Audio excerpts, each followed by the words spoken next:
Well done green shirt, well done. Pakistan ने जनूबी Africa को शिकस्त देकर वनडे सीरीज अपने नाम कर ली। पाकिस्तान ने सीरीज में जनूबी अफ्रीका को वाइट वॉश कर दिया। पाकिस्तान ने 9 विकेट पर 308 रन बनाए। बारिश के बायस मैच 47 ओवर तक महदूद। साइम अयूब की एक और शानदार सेंचुरी, 91 गेंदों पर 101 रन की इनिंग खेली। ये जनूबी अफ्रीका के खिलाफ दूसरी जबकि इनके कैरियर की तीसरी सेंचुरी है। बाबर आजम ने 52, मोहम्मद रिजवान 53 रन और सलमान अली आगा ने 33 गेंदों पर 48 रन बनाए। जनूबी अफ्रीका के रबाता ने 3, जेंसन ने 2 विकेटें हासिल की।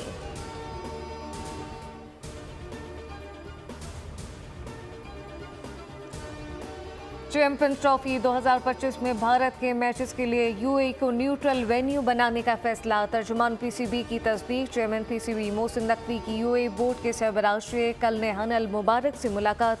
मोहसिन नकवी की चैंपियंस ट्रॉफी के मैचेस देखने के लिए दौरा पाकिस्तान की दावत। शेख अल नहयान ने कहा कि चैंपियंस ट्रॉफी के इनेकाद के हवाले से नेक तमन्नाएं आपके साथ हैं।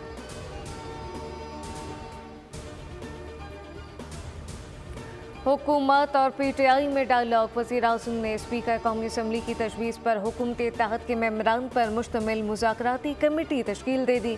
कमेटी में नायब वज़ीर आज़म निसार डार, राना सनाउल्लाह, सेनेटर इरफान सिद्दीकी, डॉक्टर परवेज़ अशरफ, नवीद कमर, डॉक्टर खालिद मकबूल सिद्दीकी, अलीम खान और चौधरी सालिक हुसैन शामिल।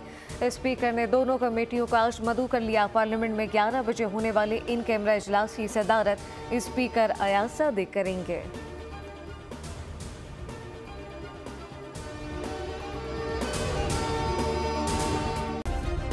सब्सक्राइब करें और बेल दबाएं ताकि कोई खबर रह न जाए।